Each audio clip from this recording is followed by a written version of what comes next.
할렐루야. 그냥 가슴이 뻥 뚫리네요. 눈물이 막 나려고 합니다. 감사합니다. 우리 전후좌우 계신 분들 한번 인사할 때 이렇게 인사했으면 좋겠습니다. 함께 기도합시다. 인사하겠습니다. 함께 기도합시다. 함께 기도합시다.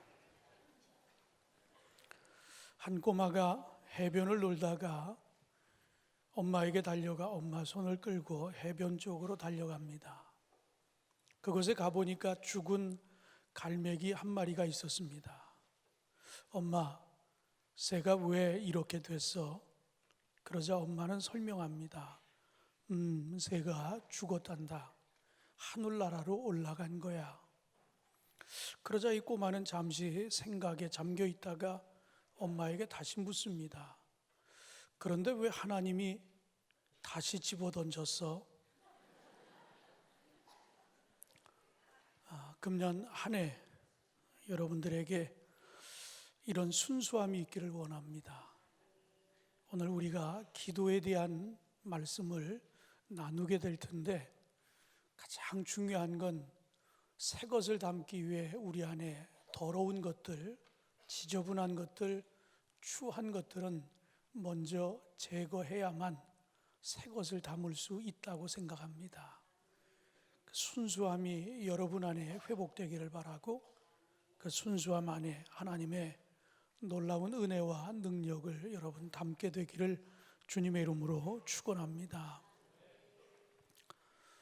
신년 집회 2시간이 있었어요. 좀 대조적인 그런 강사님이셨습니다. 첫 시간은 아주 뜨겁게 그렇게 말씀을 전하셨고, 또 두 번째 시간은 아주 조용하지만 그 말씀이 우리 가슴을 후벼 파는 그런 말씀이었어요. 집회가 끝나고 우리는 뜨겁게 기도했습니다. 기도하니까 아주 시원했어요. 야, 우리가 좀 냉랭한 줄 알았는데 우리도 이런 면이 있었구나. 그래서 집회가 끝난 이후에 많은 분들이 말씀이 좋았다고, 아주 뜨겁게 기도할 수 있어서 너무 좋았다고. 여러분, 이렇게 특별한 집회만 우리가 뜨거워서 되겠습니까? 금년 한 해 모이는 여러분의 모든 예배와 집회가 뜨겁기를 바라고, 그리고 함께 합심해서 뜨겁게 기도하는 그런 예배들, 모임이 되기를 주님의 이름으로 축원합니다. 넌센스 퀴즈는 아니고요. 여러분에게 퀴즈를 한번 내보도록 하겠습니다. 퀴즈의 내용은 우리가 흔히 중고등학교에서 배우는 과목들 중에 하나님과 친해질 수 있는 과목은 어떤 과목일까? 제가 예로 4개 예문을 한번 드릴 테니까 나름대로 이것이 하나님과 친해지는 방법이 될 수 있겠구나, 그냥 여러분 속으로만 한번 답해 보시기 바랍니다. 1번 수학, 2번 국어, 3번 윤리, 4번 역사입니다. 좀 답을 정해 보셨습니까? 자, 우리 한 목소리로 다 섞이면 누가 무슨 답을 했는지 모르니까, 자, 한 목소리로 몇 번인지 한번 답을 해보시겠습니다. 시작. 3번 소리가 조금 큰 소리 같기도 하고, 아무튼 1, 2, 3, 4가 다 있는데 3번, 4번이 조금 컸던 것 같아요. 우리가 국어 공부를 잘한다고 하면 아마 하나님의 말씀을 잘 독해할 수 있으니까, 해석하기가 조금 용이하니까 그래도 국어가 하나님과 친해지기 쉽지 않겠느냐, 그렇게 생각하는 분들이 혹시 있을는지 모르겠어요. 그러나 국어는 역사를 뛰어넘을 수 없다 생각합니다. 또 윤리를 가지고 윤리 공부가 결국은 하나님의 선하심과 공의를 이해하는데 도움이 될 것이라 아마 그런 생각을 하는 분들이 꽤 있었던 것 같지만, 결국 윤리도 역사를 뛰어넘을 수는 없다. 그래서 저는 역사가 하나님과 친해지는데 가장 중요한 과목이 되지 않을까, 저는 개인적으로 그렇게 생각을 합니다. 우리가 역사에 대한 정의를 내린다고 하면 하나님이 하시는 일은 특정한 시점에 특별한 장소에서 하나님께서 지명하신 사람들을 통해 이루십니다. 우리는 이것을 줄여서 역사라 그렇게 이야기합니다. 우리가 고대 많은 민족들을 살펴볼 것 같으면 별자리를 가지고 자신들의 운명을 논하는 그런 점성술을 사랑하는 민족도 있었어요. 어떤 민족은 신화를 생산해서 그곳에서 인간사를 정리해 보려고 하는 그런 민족도 있었습니다. 어떤 민족은 기상 현상을 가지고 논하는 이들도 있었고, 어떤 이들은 거북이 등껍질 모양을 보면서도 길흉 화복을 이렇게 점치는 이들도 있었습니다. 그러나 히브리 민족은 달랐어요. 히브리 민족은 역사에 깊은 관심을 보였고 역사를 사랑했습니다. 히브리인들은 한 분이신 하나님을 통해 설명되는 인간의 역사를 입에서 입으로 전했고 때로는 글로 기록했고, 바로 그런 역사가 그들의 삶의 길잡이가 되었습니다. 그러므로 하나님께 더 가까이 다가가려고 하는 그들에게 있어서 역사는 굉장히 중요한 것이었다 하는 이야기입니다. 오늘부터 여러분에게 3편의 설교를 시리즈로 하게 될 것입니다. 이 3편의 설교는 우리가 표로 정한 함께 기도합시다.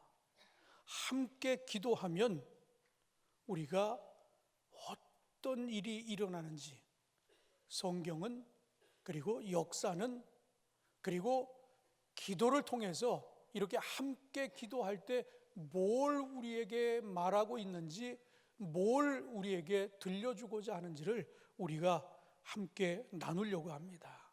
그래서 우리가 이 3편의 설교를 나누게 될 때 왜 우리가 함께 기도를 해야 되는지를 깨닫게 되기를 바라고, 우리가 알고 기도한다라고 하면 더 적극적으로 뜨겁게 기도할 수 있으리라, 이런 확신을 가지고 말씀을 전하려고 합니다. 그래서 오늘 첫 시간으로 함께 기도합시다 라고 하는 이 큰 주제에 오늘 첫 시간은 미스바로 모이라. 우리는 미스바 꽤 익숙합니다. 1년에 2차례 새벽 기도회를 특별하게 드리기 때문에 미스바가 어떤 곳인지, 미스바에서 뭘 했는지 우리는 그래도 좀 알고 있어요. 혹 처음 듣는 분들도 있을지 모르기 때문에 우리가 오늘 이 본문의 내용을 아주 간단하게 요약한다고 하면 이렇게 말씀을 드릴 수 있어요. 블레셋과 이스라엘이 싸웠는데 블레셋이 이스라엘에 쳐들어와서 이스라엘을 점령합니다. 그리고 그곳에 있던 전리품 가운데 언약궤를 뺏어갑니다. 그래서 그 일 이후에 이스라엘 백성들이 미스바에 모입니다. 열심히 기도했습니다. 그리고 나서 블레셋을 물리치게 됐다라고 하는 내용이 우리가 오늘 본문으로 본 이 7장 전후의 내용들을 보면 이런 내용들이 정리가 되어 있습니다. 우리가 이렇게 볼 때 역사라고 하는 것을 다시 한번 생각해 봅니다. 역사는 얼핏 보면 단순한 사실들을 나열한 것 같지만 우리는 인간관계를 가진 역사적 사실들의 흐름을 통해 하나의 사건이 앞뒤로 이어지는 여러 사건들의 연속 가운데 있다라고 하는 사실을 깨닫게 되어집니다. 그러다 보니까 이 역사를 가만히 들여다보면 이 역사에는 원인이 있고 결과가 있다라고 하는 사실을 깨닫게 됩니다. 그리고 하나하나의 사건에 의미가 있고 그리고 그 의미를 해석해냅니다. 그 결과 우리는 그 사건과 역사를 통해 때로는 반성도 하고, 그리고 다음에 쓰고자 하는 역사는 좀 더 나은 역사를 쓰려고 노력하는 이런 모습들이 역사를 통해 나타나고 있다라고 하는 이야기예요. 오늘 이 본문에 등장하는 블레셋과 이스라엘의 전쟁, 이 내용 속에 보면 등장하는 것이 하나 있는데 그것이 바로 언약궤라고 하는 것입니다. 언약궤가 등장하는데 참 묘하게도 이스라엘만 이 언약궤에 집착하는 것이 아니라 의외로 블레셋도 이 언약궤에 집착을 하고 있다라고 하는 공통점을 우리가 찾게 됩니다. 아니, 언약궤 그러면 광야 생활 속에서 그들이 꼭 기억해야 될 것들을 그 안에 담고 있는 것인데, 이스라엘에게는 이게 의미가 있고 중요한 것이지만 블레셋에게는 이게 그렇게 별로 중요한 것 같지 않은데도 불구하고 블레셋이 여기에 집착을 합니다. 그래서 전쟁을 통해서 제일 먼저 전리품으로 취한 것이 바로 언약궤였어요. 왜 그들이 이처럼 언약궤에 집착을 했을까 하는 겁니다. 이스라엘도 블레셋도 언약궤에 집착을 했는데 그들이 이것에 집착하게 된 이유가 그것이 거룩한 것이기 때문에 그것을 지키려고 했느냐? 그렇지 않았다라고 하는 이야기예요.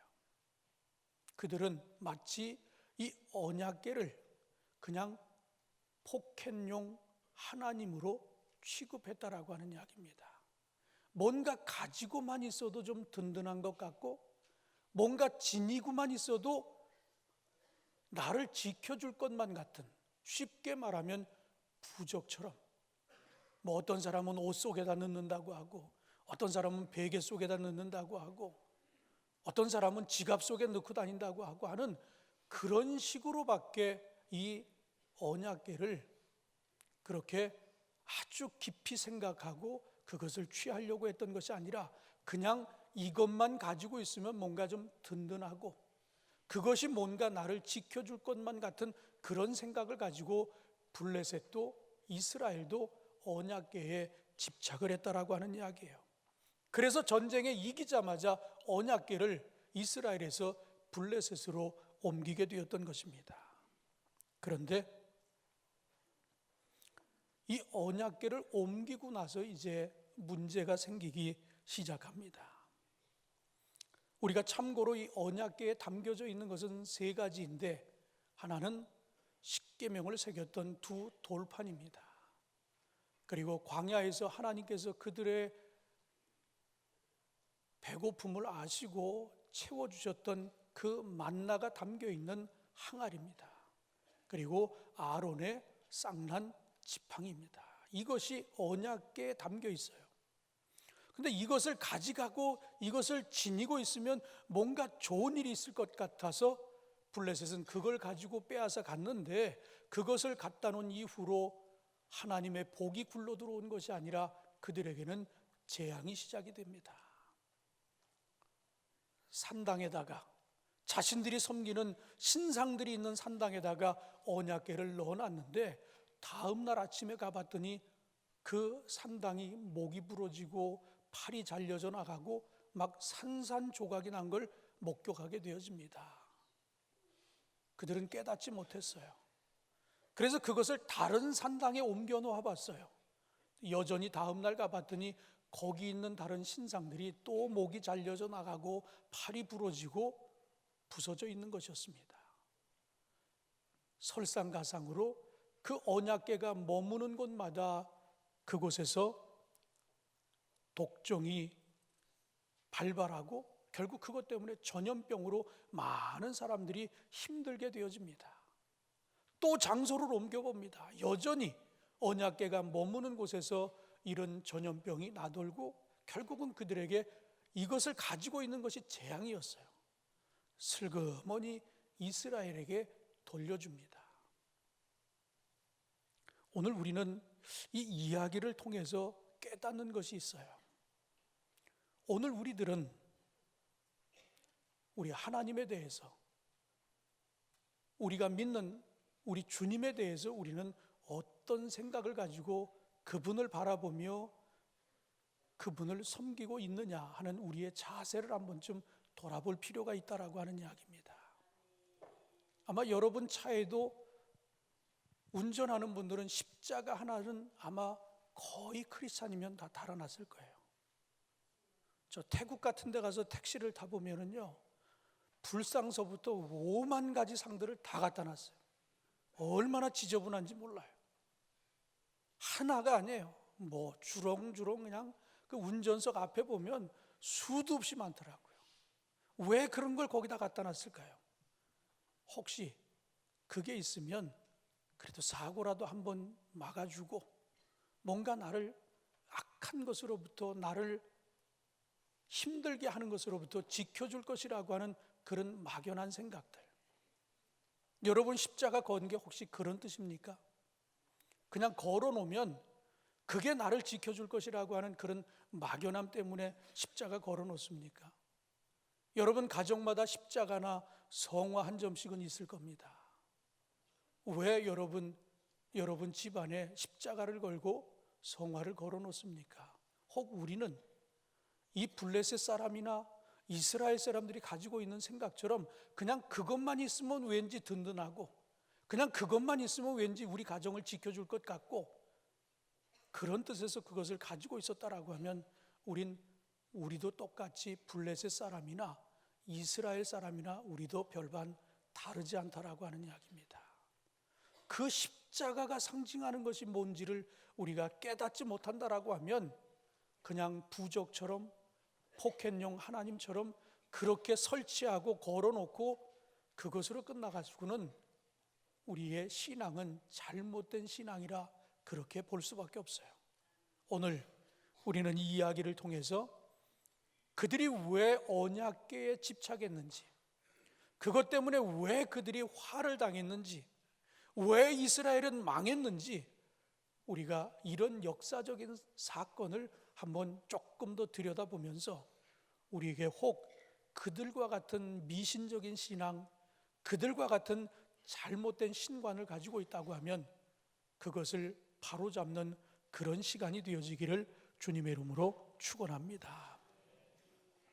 오늘 이 본문에 보면 이스라엘 백성들이 미스바에 모입니다. 모인 이유가 뭘까?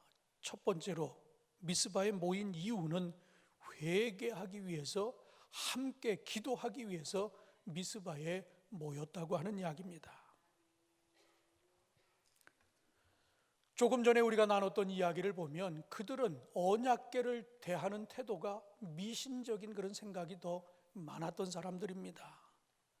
우상 숭배에 빠져 있었고 하나님께 불순종했고 가나안 지역의 이방 신들의 문화를 아주 깊이 받아들여서 영적으로 엉망진창의 그런 무질서함을 갖고 있었던 사람들이에요. 사무엘 선지자가 모이라고 해서 그들이 모일 만한 사람은 결코 아니었다라고 하는 이야기입니다. 왜? 이미 곳곳에 산당을 세워놓고 자기가 절하고 자기가 믿는 신들이 있기 때문에 나라의 위기가 왔다 그러면 그들은 아마 그곳에 먼저 찾아갔을 거예요. 그런데 오늘 이 본문을 보니까 본문에서는 상황이 좀 달라진 것 같습니다. 오늘 3절 말씀에 이렇게 기록되어 있습니다. 만일 너희가 전심으로 여호와께 돌아오려거든 이방 신들과 아스타롯을 너희 중에서 제거하고 너희 마음을 여호와께로 향하여 그만을 섬기라. 그리하면 너희를 블레셋 사람의 손에서 건져내시리라. 우리가 이곳에 모인 분명한 목적을 우리가 정리할 필요가 있다라고 하는 이야기예요. 우리가 왜 블레셋에 망했는지, 왜 우리가 언약궤를 빼앗겼는지 우리가 그것부터 우리가 철저히 알아야 되겠다라고 하는 이야기예요. 우리가 여기서 모여서 무슨 새를 귀합해가지고 전쟁을 준비하고자 모인 것이 아니에요. 전술적인 전략적인 회의를 하려고 미스바에 모인 게 아닙니다. 회개하려고, 기도하려고 모였어요. 그런데 목적을 분명히 해야 된다라고 사무엘은 이야기합니다. 그 구체적인 회개의 방식을 이렇게 일러줍니다. 첫 번째는 이방신들과 아스타롯을 제거해야 한다라고 그렇게 이야기합니다. 첫 번째는 먼저 이 무질서한 신들, 하나님이 가장 싫어하는 우상들을 먼저 제거하는 것이 첫 번째고, 그리고 두 번째는 마음을 여호와께로 향하여 그만을 섬기라. 다 정리하고 하나님만을 바르게 섬기라. 이게 회개의 완성이라고 그렇게 말씀하고 계십니다. 한국교회 부흥도 우리가 역사를 돌아보면 회개와 함께 한국교회 부흥이 시작됐음을 우리는 알고 있습니다. 1903년 원산에서 일어난 대부흥운동은 카나다 출신 감리교 선교사였던 로버트 하디에 의해서 진심 어린 회개가 많은 사람들의 마음을 움직였습니다. 서양 사람으로서, 벽안의 선교사로서 이 조선 사람들을 보니까 너무 무지하거든요. 삶도 형편없고 무질서하고, 그러다 보니까 복음을 전하러 오고 사랑을 전하러 왔던 선교사가 때로는 힘들고 어려우니까 그들을 무시하기도 하고 교만함을 보이기도 했던 그 모든 내용들을 우리 조선인들 앞에서 자신의 잘못을 공개적으로 회개하기 시작합니다. 개인적으로 추한 모습, 악한 모습, 이것을 공개적으로 회개하기 시작하니까 많은 사람들이 거기에 감동을 받고 그들 또한 나도 누군가를 해치고 뭘 사기치고 뭘 훔치고 다른 여인을 탐하고 뭐 이런 것들이 그냥 다 공개적으로 막 들춰지면서 결국은 회개가 교회 부흥에 불을 지르게 되었다라고 하는 이야기예요. 그렇게 원산에서 1903년에 시작된 것이 1907년 평양의 대부흥운동이 되었고, 그리고 그 이후에 한국교회의 부흥을 이끌게 되었다라고 하는 이야기입니다. 시작은 회개로부터 시작이 되었다라고 하는 이야기예요. 사랑하는 성도 여러분, 금년 한 해 우리가 정말 기도가 앞서기를 원하는데 여러분 먼저 회개의 기도가 앞서기를 바랍니다. 제가 이렇게 오랫동안 한 교회에서 30년 넘게 이렇게 목사로서 이 교회에 있잖아요. 여러 가지 이렇게 변화가 있어요. 연초에는 교회가 꽉 찹니다. 그리고 과거에는요, 연초에 헌금이 굉장히 많을 것 같지만 과거에는 연말 쪽에 헌금이 이렇게 몰려요. 왜? 그래도 양심이 있어서 11조 빼먹은 거 그런 거를 연말이면 연말 정산을 합니다. 그래서 안 했던 걸 연말에 가서 하다 보니까 이 상반기에 한 40%, 이 하반기에 한 60% 헌금이 그렇게 실적이 나와요. 그게 이제 저는 한 30년 이상 회계를 쭉 봐보면 그런 현상이 있었어요. 그래서 연초에 열심히 모였다가 이제 신학기가 시작될 때 좀 빠져나가다가 여름에 훅 빠졌다가, 그리고 이제 입시철이 다가오면 또 그때는 오지 말라고 그래도 20철에는 기도하라 또 사람들이 몰리고, 그래서 크리스마스나 연말이 되면 아주 절정을 이루어서 1년에 한 번 나오는 분들도 그때는 나오는, 이게 눈에 보였는데 요즘 이 변화가 생겼어요. 요즘은 시도 때도 없어요. 연말은 휴가가 많잖아요. 연휴가 많잖아. 다 여행 가요. 그러니까 연말에 인원이 더 빠져요. 연초도 마찬가지입니다. 연초라고 더 나오지 않아요. 연초에도 뭐 이런저런 연휴해서 빠져나가는 사람이 많다 보니까 새해가 돼도 인원의 변화가 별로 생기질 않아요. 요즘은 입시철이라고 더 나오냐? 그렇진 않아요. 방송에 보면 뭐 절 같은 데는 막 입시철이 되면 그 부모들이 기도하러 간다고 절은 미어 터진다고 그러는데 교회는 조용해요. 입시철에도 집회 인원의 변화가 없습니다. 재정은 1년 내내 거의 비슷합니다. 요즘은요, 양심도 없어요. 연말이 되면 연말 정산했던 그런 분들이 과거에는 꽤 있었는데 못하면 그냥 지나갑니다. 안 한 거로 그냥 끝나버려요. 그러니까 요즘은 예전하고 제가 한 30년 쭉 지켜보니까 그런 변화의 추이가 있더라고요. 옛날엔 그래도 연말이 되면 11조 몇 달 빼먹은 거 다 연말에 정산해서 이렇게 하고 그랬는데 요즘 사람들은 그렇지 않더라고요. 그리고 요즘은 11조를 정확하게 잘 안 내요. 왜? 100세 산다고 하니까 노후 준비도 좀 해야 되겠고, 젊은 사람들은 뭐 이렇게 대체 휴일까지 생기다 보니까 연휴가 뭐 3박 4일, 4박 5일, 1년이면 몇 번 명절하고 생깁니다. 그럼 젊은 사람들은 여행 다녀요. 그러니까 자기를 위해서 쓰니까 하나님 앞에 드려야 될 걸 그런 식으로 다 사용하고 말아요. 시집 장가 가지 않은 젊은 사람들은 맛집을 찾아다닙니다. 가서 맛있는 거 사진 한번 일단 찍고 자랑하고, 그렇게 시간을 보내니까 헌금할 게 없고 미래를 준비하는 그런 준비가 우리가 볼 때는 불안해요. 저렇게 살면 이 다음에 저들이 어떻게 살아갈까 또 염려도 돼요. 이게 요즘 많이 바뀌어진 모습입니다. 금년 기도를 시작할 때 우리가 주일을 제대로 성수하지 못한 것, 여러분 회개하시기 바랍니다. 열심히 전도해야 되는데 열심히 전도하지 못한 것, 여러분 회개하시기 바랍니다.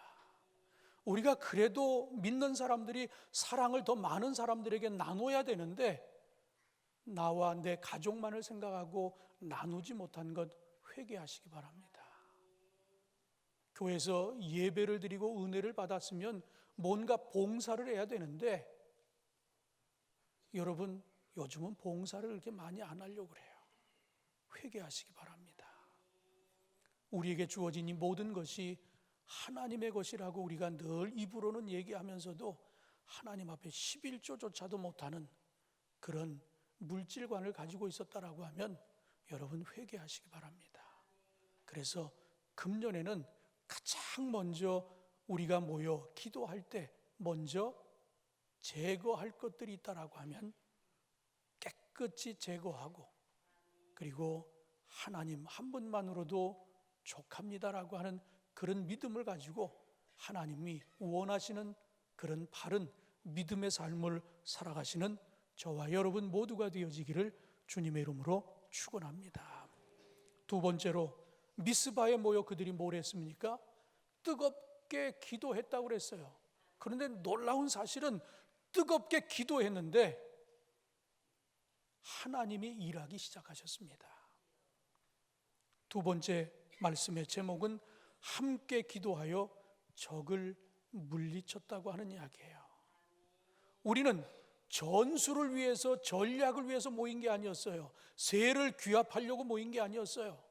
우리의 과거의 잘못 때문에 회개하기 위해서, 뜨겁게 기도하기 위해서 모였는데, 그렇게 기도했는데 놀라운 사실은 이렇게 모여있다라고 하는 소식이 블레셋에 전해지니까 블레셋이 그래 잘됐다 한꺼번에 모였을 때 이들을 치자 그러고 올라왔는데, 문제는 기도하는 백성을 하나님이 지켜주셨다라고 하는 이야기예요.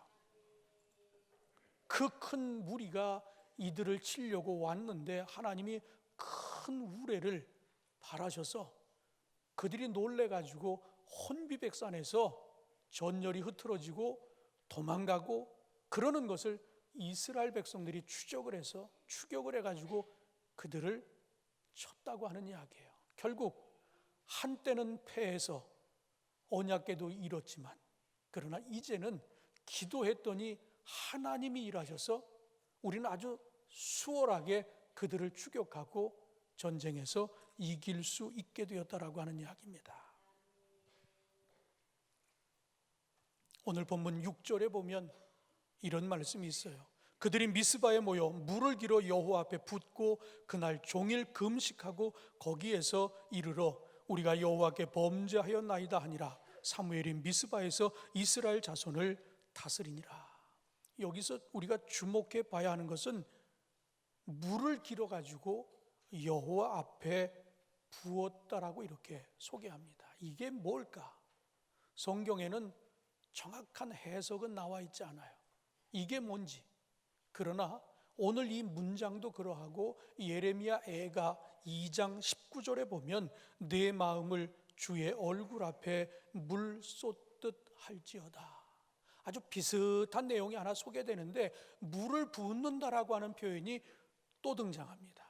그런데 이 문맥 전체를 전후 상황을 보면 물을 붓는다라고 하는 게 뭘까? 이것은 곧 죄를 고백한다라고 하는 이런 의미를 담고 있다라고 충분히 가능한 그런 해석을 할 수 있다라고 하는 이야기예요. 결국 그들이 모여서 물을 붓는 행위, 곧 죄를 회개했다라고 하는 이야기예요. 그런데 회개할 때 그들은 금식했다고 했습니다.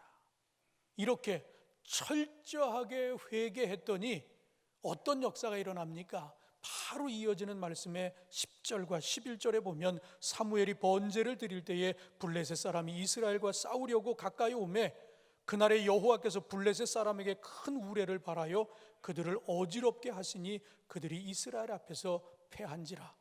이스라엘 사람들이 미스바에서 나가서 블레셋 사람들을 격추하여 뱃갈 아래까지 이르고 그들을 쳤다는 이야기예요. 놀랍지 않습니까?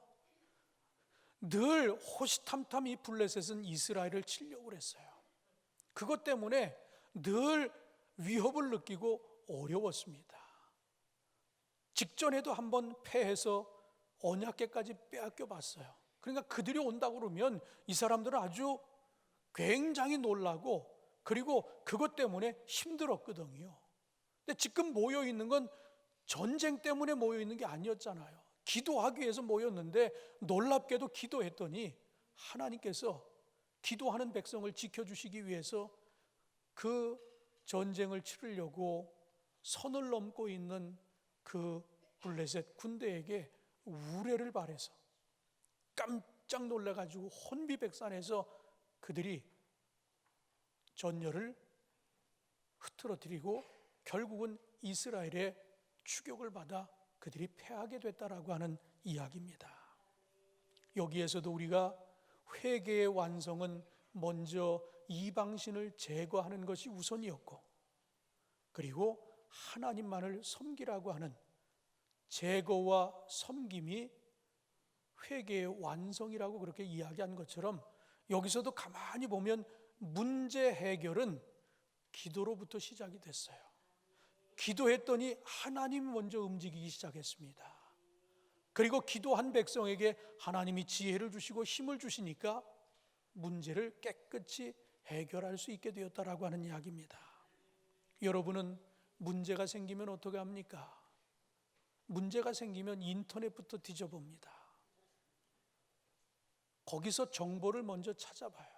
야, 이런 경우에는 어떻게 해야 이 문제를 해결할 수 있을까?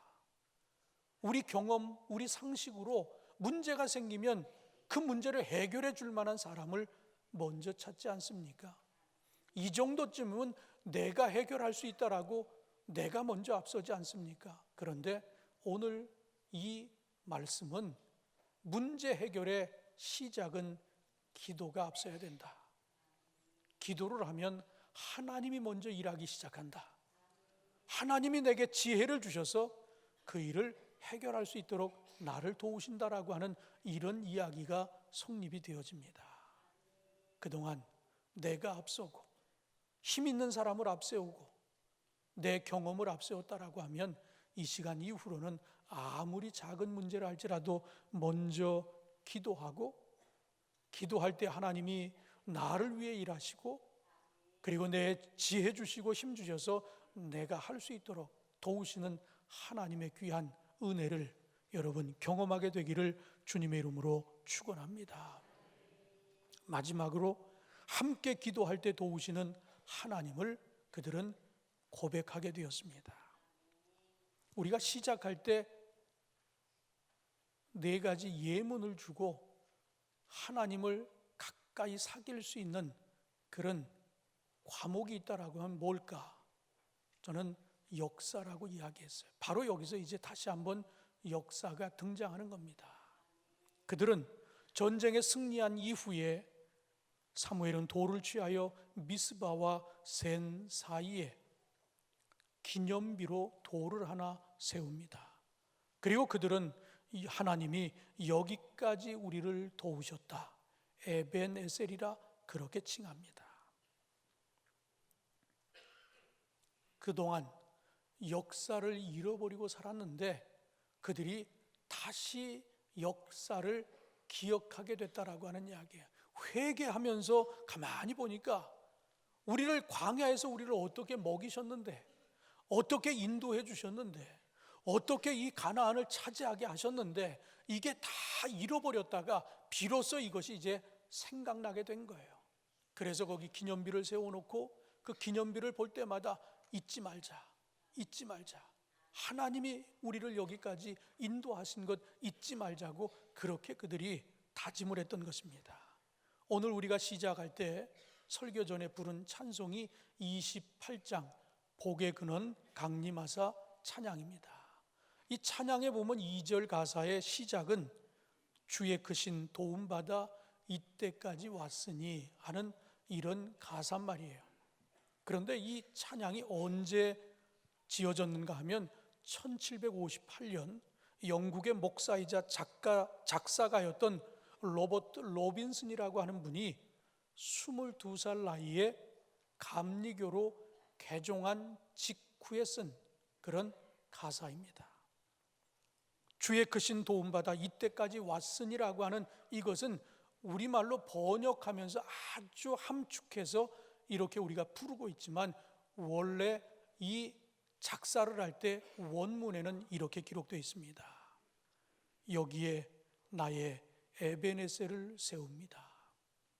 주님의 도움으로 여기까지 왔습니다. 밑에 영문까지 있어요. 이 영문이 바로 처음에 작사하신 분이 이렇게 에베네셀, 구체적으로 여기까지 우리를 도와주셨다라고 그렇게 기록하고 있는데, 우리는 이 음절에 맞춰서 우리 가사말로 해석을 하다 보니까 아주 함축해서 주의 크신 도움받아 이때까지 왔으니 이렇게 우리가 부르고 있는 거예요. 에베네셀, 이 기념비를 세울 수 있었던 것은 온 이스라엘이 함께 기도했기 때문에 가능한 것이었습니다. 함께 기도했기 때문에 그들은 주님의 도움을 받게 되었다라고 하는 이야기입니다. 함께 기도했더니 전투뿐만 아니라 평생의 삶을 지금까지 인도하고 도와주신 분이 하나님이라고 하는 사실, 망각했던 역사를 다시 그들이 되살릴 수 있게 되었다라고 하는 이야기입니다.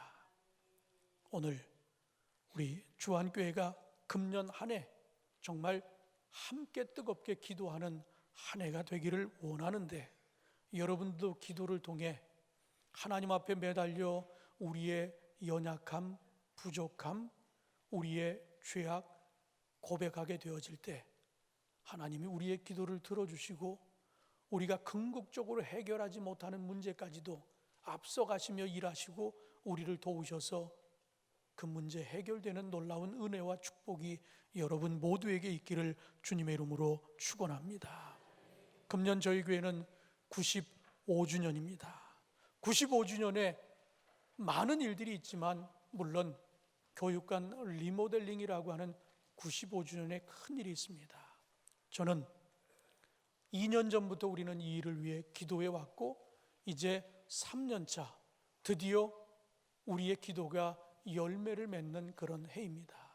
저는 상징적으로 95주년 동안 우리를 여기까지 이끌어 주신 에벤에셀이 저는 리모델링을 하는 교육관이 되기를 바랍니다. 그것을 바라볼 때마다 하나님께서 우리 교회를 95년 동안 이렇게 이끌어 주셨구나, 그런 고백이 저와 여러분 모두에게 있기를 바랍니다.